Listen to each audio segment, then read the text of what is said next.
नमस्कार प्रेक्षकांनो, घरोघरी मातीच्या चुली या मालिकेच्या आजच्या भागामध्ये आपण बघूया.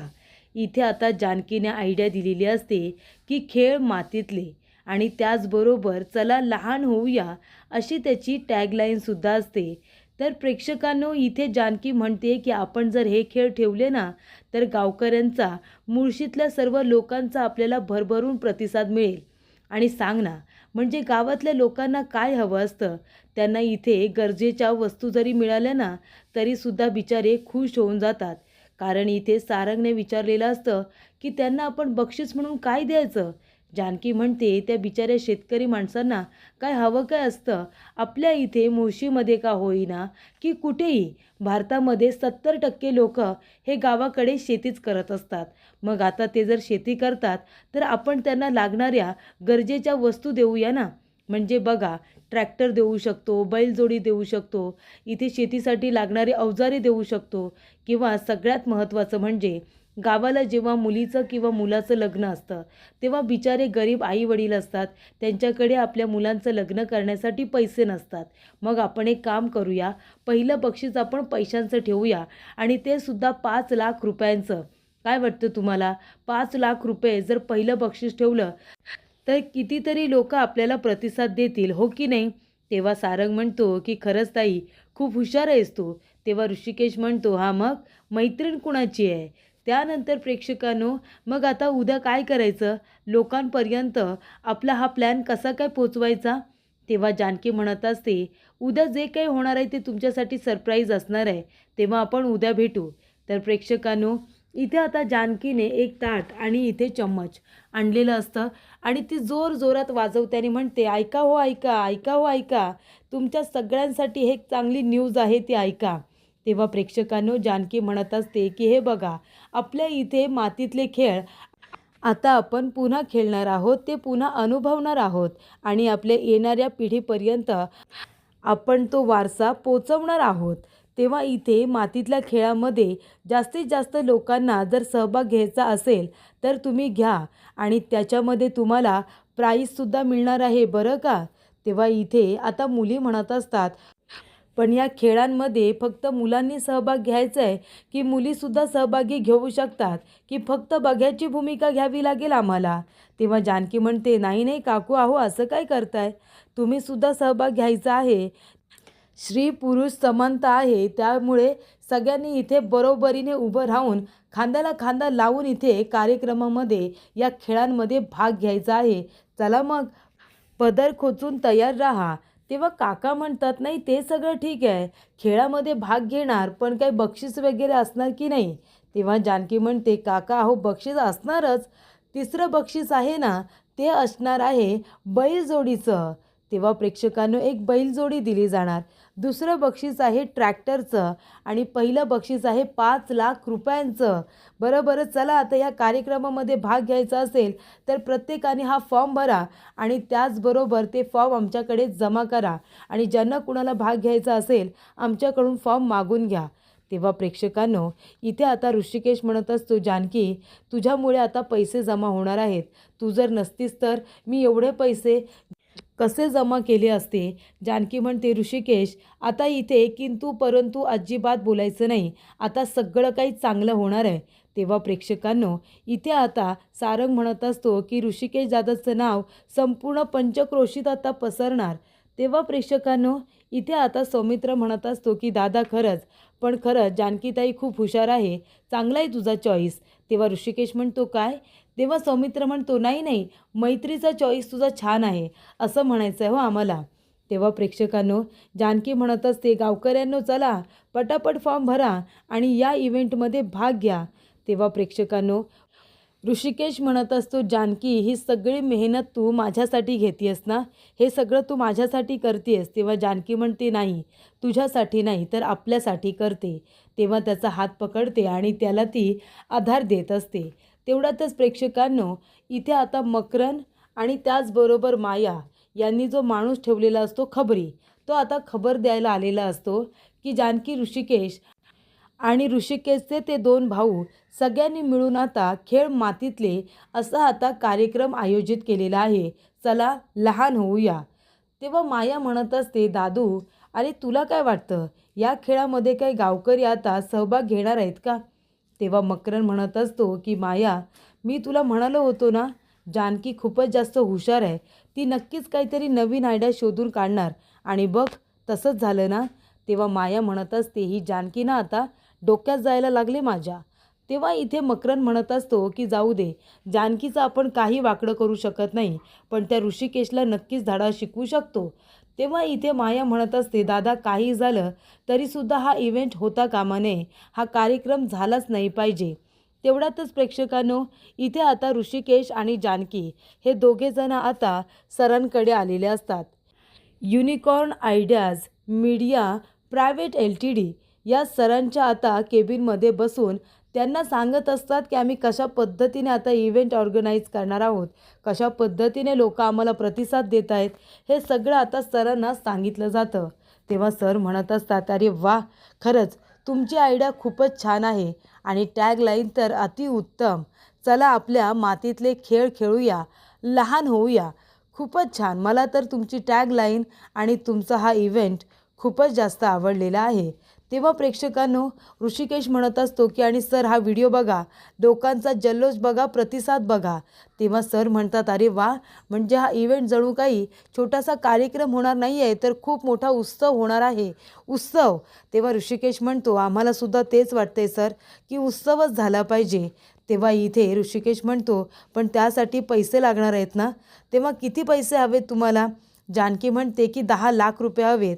तेव्हा सर म्हणतात की ठीक आहे, तुमच्या डोळ्यांमध्ये स्वप्न आहेत आणि माझ्याकडे पैसा आहे, मी तुम्हाला 10 लाख रुपये द्यायला तयार आहे, पण हा इव्हेंट अगदी जबरदस्त झाला पाहिजे. तेव्हा ऋषिकेश म्हणतो, सर फॉर्म अजून लोक घेत आहेत, खूप लोक आता फॉर्म फिलअप करत आहेत, त्याचे पैसे आम्ही तुम्हालाच देऊ. त्यानंतरला इथे जे काही आमच्याकडे पैसे जमा होतील ना, आम्ही सगळे ते तुम्हाला देऊ सर. तेव्हा इथे आता सर म्हणत असतात की माझा तुमच्यावरती विश्वास आहे आणि मी काही तुम्हाला आता स्पॉन्सरसुद्धा बघतो, म्हणजे माझ्या कंपनीला थोडे पैसे मिळतील नाही का, मी स्वतःहून स्पॉन्सर बघतो.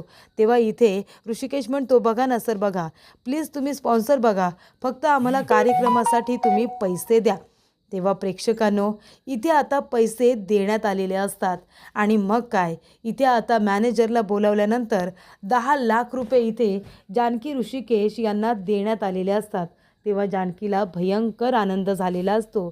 तर इथे सारंग, सौमित्र आणि नाना यांच्यामध्ये बोलणं सुरू असतं की कशा पद्धतीने जानकीने ऋषिकेशला साथ दिलेली आहे आणि जानकीताईच्या आयडियाजमुळे इथे लोकांचा इतका प्रतिसाद मिळतोय, जानकीमुळे दादाचं नाव मोठं होतं आहे, हे आता नानांना कळत असतं.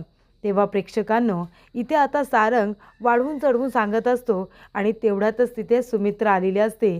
जेव्हा इथे सारंग म्हणतो की जानकीताईची आयडिया आम्हाला सगळ्यांना खूप जास्त आवडली, आता ऋषिकेश दादाला 10 लाख रुपये सहजरित्या जमा करता येतील. तेव्हा प्रेक्षकांनो, इकडे आता नानासाहेब तर प्रचंड खुश असतात, कारण आता ऋषिकेश नक्कीच काहीतरी करतोय, त्यांना कळत असतं आणि त्याला साथ देणारी मुलगीसुद्धा खूप छान आहे, हे नानांना माहिती असल्यामुळे जानकी त्यांना खूपच जास्त आवडलेली असते ऋषिकेशसाठी. तेव्हा इथे सुमित्रा येते आणि म्हणते, सारंग काय रे, काय झालं, काय म्हणतोयस तू की आपल्या ऋषिकेशला ती मुलगी काय खड्ड्यातून बाहेर काढते? अरे खड्ड्यात पाडणारी सुद्धा ती मुलगीच आहे ना. तेव्हा इथे नाना म्हणतात, अगं सुमित्रे, जरी खड्ड्यात पाडणारी जानकी असेल तरी खड्ड्यातून बाहेर काढणारी सुद्धा जानकी आहे, हे विसरून जमणार आहे का आपल्याला? तेव्हा इथे सुमित्रा म्हणत असते, तुम्ही तर ना काही बोलूच नका, 2 दिवस मी नव्हते तर सारखा त्या जानकीचा जप करत होता, बरोबर ना? मला काही गोष्टी कळत नाही असं वाटतं तुम्हाला? तेव्हा नाना म्हणतात, मी म्हणालो होतो ना सारंग, सौमित्र, तुम्हाला तुमची आई माझ्या मनातलं सुद्धा ओळखते. बघा, तिला बरोबर कळलं की 2 दिवस मी जानकीबद्दलच बोलतोय ते. तेव्हा प्रेक्षकांनो, सारंग म्हणतो की आई मी तुझ्यासाठी पाणी आणतो आणि सारंग तिला पाणी वगैरे प्यायला देतो, तिची विचारपूस करतो. तिला म्हणतो, आई अगं येणार होतीस ते सांगायचं ना, मी तुला तिथे स्टेशनवरती घ्यायला आलो असतो, एवढी मोठी बॅग तुला घेऊन यायला लागलं ना. तेव्हा प्रेक्षकांनो, सुमित्रा म्हणते, ठीक आहे रे, आले ना मी व्यवस्थित कॅब करून. तेव्हा प्रेक्षकांनो, नाना म्हणत असतात, बरं तुझं देवदर्शन कसं झालं? तर देवदर्शन उत्तम झालेलं आहे. तेव्हा इथे आता लगेच सारंग म्हणतो, आई अगं दादाने मुळशीमध्ये खूप छान कार्यक्रम आयोजित केला आहे आणि त्याच्यामध्ये आता सगळे लोक भाग घेणार आहेत आपल्या दादाला खूप जास्त फायदा होणार आहे आई. तेव्हा इथे सुमित्रा म्हणत असते की माझ्या ऋषिकेशला हे सगळं जे काही सहन करावं लागतंय ना, ते सगळं तुमच्यामुळे सहन करावं लागतंय. कळते का तुम्हाला?